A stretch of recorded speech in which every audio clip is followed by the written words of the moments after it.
പക്ഷെ ഇന്ത്യ രാജ്യത്തെന്നല്ല ലോകത്ത് കൂടെ ചേർന്നിരിക്കാൻ കഴിഞ്ഞതിലുള്ള സംസ്കൃതിയും പ്രവാസി കുട്ടികൾക്ക്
വേറെ പത്തണക്ക്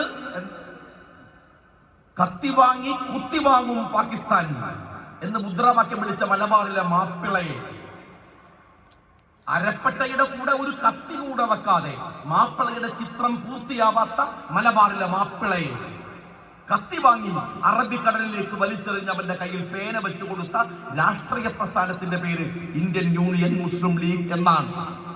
ലീഗ് അതിനെ ക്രിയേറ്റീവാക്കി മാറ്റി. അവരുടെ വികാരത്തെ ഒന്നും കെടുത്താൻ പോയില്ല. CH മുഹമ്മദ് കോയ സാഹിബിന്റെ പ്രസംഗത്തെ കുറിച്ച് MI തങ്ങൾ മനോഹരമായി പ്രസംഗിക്കുമായിരുന്നു. MI തങ്ങൾ പറഞ്ഞിട്ടുണ്ട്, CH ഇങ്ങനെ പറയും, പല്ലുറുമയാണ് പറയുക, ലബക്കുട്ടിയുടെ, ചേക്കുട്ടിയുടെ, ആലിമുസ്ലിയാരുടെ, ശമ്പൻ പോക്കരുടെ എന്നൊക്കെ ഇങ്ങനെ പറയുമ്പോ ആളുകൾ ഇങ്ങനെ എഴുന്നേറ്റ് തള്ളവിരളി ഇങ്ങനെ നിൽക്കുമെന്നാണ്. വൈകാരികത കൊണ്ട് തലയിലെ കെട്ട് ആകാശത്തേക്ക് ചുഴറ്റിയെറിയും. അവരുടെ ഉള്ളിൽ നിന്ന് CH സംസാരിച്ചു. അവന്റെ വികാരത്തിന് തീ കൊടുത്തു. എന്നിട്ടോ ആ വികാരത്തെ ക്രിയേറ്റീവായിട്ടുള്ള ഒരു മേഖലയിലേക്ക് മാറ്റി. അവൻ ഇതേ വികാരത്തെയാണ് 921 വലിയ പോരാട്ടത്തിലേക്ക് കൊണ്ടുപോയിരുന്നത്. ആ വികാരത്തെ സ്കൂളുകളാക്കി, കോളേജുകളാക്കി, മദ്രസകളാക്കി, നാട്ടിലെ ക്രിയേറ്റീവായിട്ടുള്ള സംരംഭങ്ങളിലേക്ക് കൊണ്ടുവന്നു. മുസ്ലിം ലീഗ് നിങ്ങൾ ആരൊക്കെ ഏതെല്ലാം തരത്തിൽ ആക്ഷേപിക്കാൻ ശ്രമിച്ചാലും മുസ്ലിം ലീഗ് കൊടുക്കുന്ന ഒരു നേതൃ രീതിയുണ്ട്. ഒറ്റ ഉദാഹരണം ഞാൻ പറയാം. അത് നാദാപുരം മണ്ഡലമാണ്. നാദാപുരത്തുകാരുണ്ടാവുമല്ലോ അവിടെ. നാദാപുരം മണ്ഡലമാണ്. നാദാപുരം മണ്ഡലത്തില് നിരന്തരമായ കൊലപാതകങ്ങൾ നടക്കും. 19 വയസ്സുള്ള മുസ്ലിം ലീഗിന്റെ ഒരു പ്രവർത്തകനെ മകള് തൊട്ടടുത്ത റൂമിൽ പ്രസവിച്ച് കിടക്കുകയാണ്. ഒരാഴ്ചയായിട്ടില്ല. പെട്ടെന്ന് വീട്ടിലേക്ക് കലാപകാരികൾ പാഞ്ഞു വരുന്നത് കാണുമ്പോൾ ആ മനുഷ്യന് മനസ്സിലായി ഇതെന്തോ കുഴപ്പമാണ്.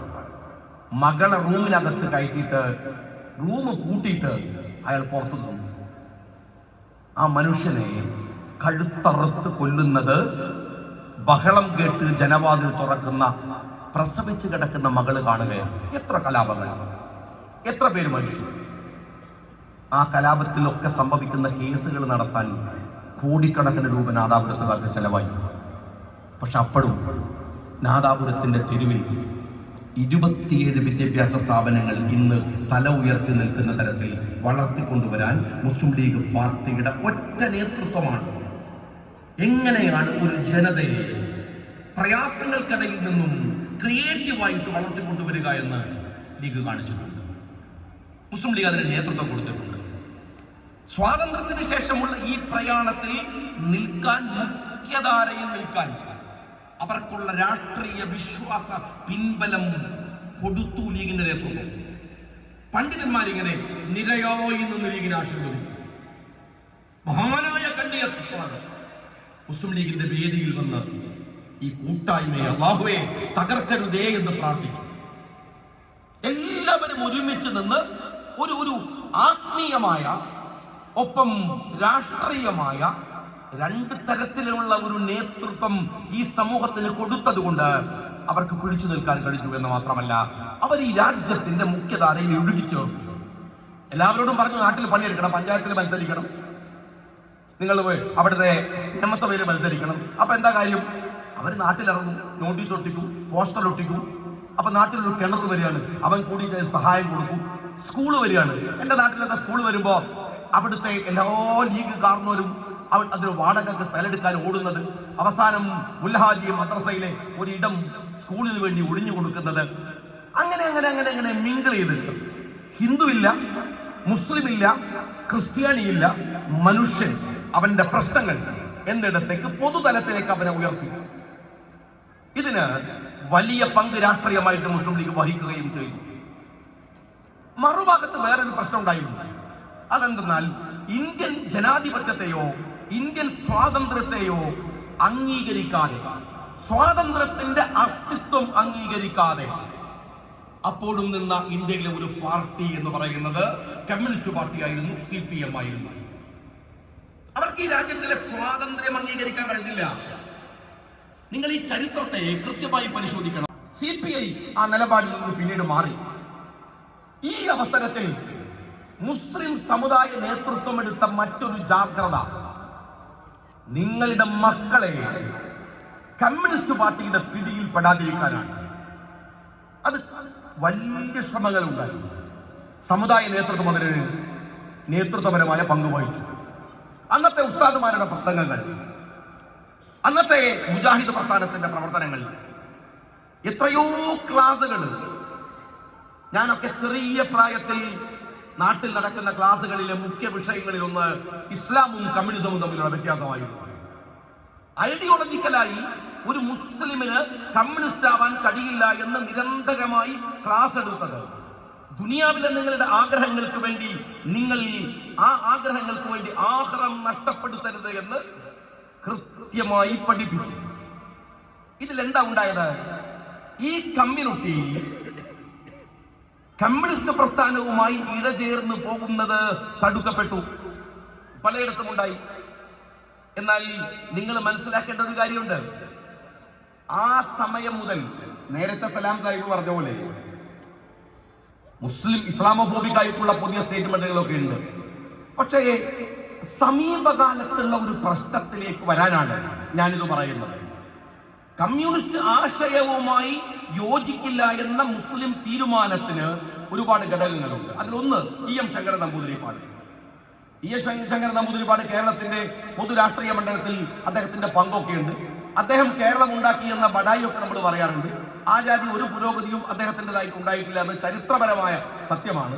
അദ്ദേഹം ഒരു സവർണവാദിയായ കമ്മ്യൂണിസ്റ്റുകാരനായിരുന്നു എന്ന് മാത്രമല്ല, അദ്ദേഹത്തിൻ്റെതായ വലിയ കോൺട്രിബ്യൂഷൻ കേരളത്തിന്റെ പൊതുരാഷ്ട്രീയം നിങ്ങൾ എടുത്ത് പരിശോധിച്ചാൽ കേരളത്തിന്റെ ഇൻഫ്രാസ്ട്രക്ചറിൽ കമ്മ്യൂണിസ്റ്റുകൾ വഹിച്ച പങ്ക് തമാശയാണ് കൃത്യമായി പറഞ്ഞാൽ. പക്ഷെ ഗോഡ്സ് ഓൺ കൺട്രി എന്നൊക്കെ പറയുന്ന പോലത്തെ ഒരു ബഡായിയാണ് EMS ആണ് കേരളം ഉണ്ടാക്കി എന്നൊക്കെ പറയുന്നത്. അപ്പൊ നമ്മൾ പറയുന്നുണ്ടല്ലോ ദൈവത്തിന്റെ സ്വന്തം നാടാണ് കേരളം, ബാക്കി പിന്നെ ആരുണ്ടാക്കിയെന്ന് ചോദിച്ചാൽ അത് മലയാളി കൊണ്ടു കിടക്കുന്ന ചില ജാടകളുണ്ട്. ചില എന്താണ് ഇപ്പോഴും വിദ്യാഭ്യാസ രംഗത്ത് ഏറ്റവും മികച്ചു നിൽക്കുന്ന നാടാണ് നമ്മുടെ നാട് എന്ന് വർത്തമാനം പറയുന്ന ആൾക്കാരാണ് നമ്മൾ. പക്ഷെ മക്കളൊന്നും നമ്മളവിടെ പഠിപ്പിക്കാൻ ശ്രമിക്കൂല. കുട്ടികൾ നാശമായി പോകുന്നുള്ളതുകൊണ്ട് നമ്മൾ പുറത്തോട്ട് പഠിപ്പിക്കും. ഞാൻ പലപ്പോഴും പറയാണ്, ഞാനതിന് ശ്രമിക്കില്ല. മക്കളെ സ്റ്റേറ്റിന് പുറത്തുകൊണ്ട് അയാളാണ്. കാരണം ഇപ്പോഴും നമ്മുടെ കുട്ടികൾ പഠിക്കുന്ന കമ്പ്യൂട്ടർ സയൻസിന്റെ സിലബസ് എന്താണെന്ന് ചോദിച്ചാൽ 2020 4G വരുന്നതാണ്. അതും പഠിച്ചിട്ട് ഇന്നത്തെ കാലത്ത് എന്ത് ചെയ്യാൻ പറ്റുന്നുള്ളത് നമുക്കറിയാം. ഞാൻ പറഞ്ഞു വരുന്ന ഒരു കാര്യം എന്താണെന്ന് വെച്ചാൽ നമ്മുടെ നാട്ടിൽ അതുപോലെയുള്ള ഒരു തെറ്റിദ്ധാരണയാണ്.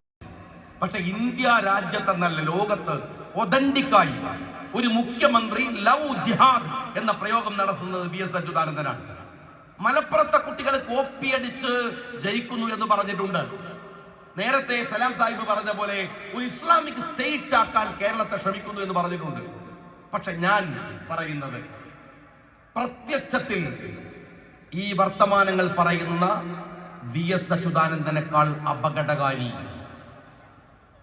VS ഒരു കമ്മ്യൂണിസ്റ്റ് എന്ന നിലക്ക് കമ്മ്യൂണിസ്റ്റ് പ്രത്യയശാസ്ത്രത്തെ കുറിച്ച് വിശ്വാസി സമൂഹത്തിനുള്ള കാഴ്ചപ്പാടുകൾ അവരുടെ ഹൃദയത്തിൽ രൂഢമൂലമായതുകൊണ്ട് ആ പറയുന്നതിനെ മറികടക്കാൻ നമുക്കൊരു പ്രയാസമില്ല. അതിനെ നമുക്ക് തിരിച്ചറിയാൻ കഴിയും. എന്നാൽ പ്രകടമായ ഇസ്ലാമോഫോബിക് ആയിട്ടുള്ള VSനേക്കാൾ അപകടം വർത്തമാന കാലത്തിലെ പിണറായി വിജയനാണ്. ഇതെന്തുകൊണ്ട് പലപ്പോഴും ഈ സമുദായത്തിന് ഈ പരിപാടിയിലേക്ക് അദ്ദേഹത്തിന് എത്തിച്ചേരാൻ കഴിഞ്ഞു. അതുകൊണ്ട് തന്നെയാണ് ആദരണീയനായ മുനവ്വർ അലി ശിഹാബ് തങ്ങളുടെ സാന്നിധ്യം നമുക്ക് ലഭ്യമായത്. മറ്റൊരാൾ മുസ്ലിം ലീഗിന്റെ ദേശീയ ജനറൽ സെക്രട്ടറി കേരളത്തിന്റെ പ്രതിപക്ഷ ഉപനേതാവ് PK കുഞ്ഞാലിക്കുട്ടി സാഹിബായിരുന്നു. നിങ്ങൾക്കറിയാം, നാളെ തെരഞ്ഞെടുപ്പിന്റെ വോട്ടെണ്ണലാണ്. ആ വോട്ടെണ്ണൽ കുഞ്ഞാലിക്കുട്ടി സാഹിബിന്റെ സാന്നിധ്യം കോഴിക്കോട്ട് ആദരണീയായ പ്രിയങ്ക ഗാന്ധിയും VD സതീശനും അതുപോലുള്ള ഘടകകക്ഷി നേതാക്കളും കോഴിക്കോട്ട് ഒരുമിച്ചിരിക്കുമ്പോൾ കുഞ്ഞാലിക്കുട്ടി സാഹിബിന്റെ സാന്നിധ്യം അവർ വളരെയേറെ ആവശ്യപ്പെടുത്താം. അതുകൊണ്ടാണ് അദ്ദേഹത്തിന് ഇന്നിവിടെ പങ്കെടുക്കാൻ കഴിയാറുള്ളത്. രണ്ടുപേരും ഈ കാര്യം നിങ്ങളോട് പ്രത്യേകം പറയാനും നിങ്ങളോട്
മുൻപറ ശിഹാബ്ദങ്ങൾ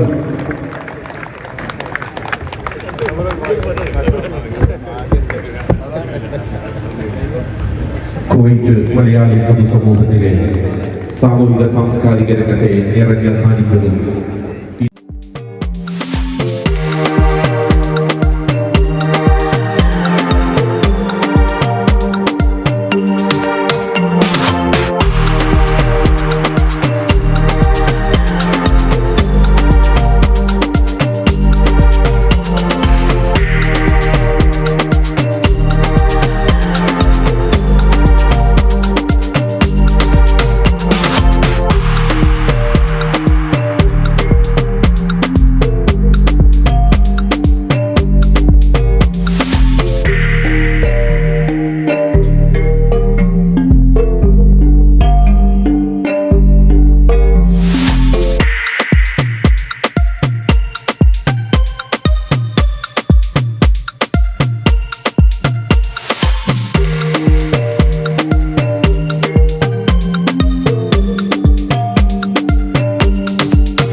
കാർഡ് റെഡിയായിക്കൊണ്ടിരിക്കുകയാണ്. നിങ്ങൾക്കത് മണ്ഡല കമ്മിറ്റികളെ സമീപിക്കാവുന്നതാണ്. അടുത്തതായി ഇവർ പ്രതീക്ഷിച്ചിരിക്കുന്ന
സലാം സാഹിബ് അവരുടെ സ്നേഹപൂർവ്വം ക്ഷണിക്കുന്നു.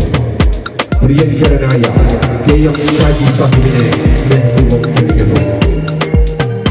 പ്രിയപ്പെട്ട TMCCയുടെ സംസ്ഥാന ജനറൽ സെക്രട്ടറി മുസ്തഫ ഖാൻ സാഹിബിനെ സ്നേഹപൂർവ്വം ക്ഷണിക്കുന്നു. نحن سعداء بحضوركم وحضور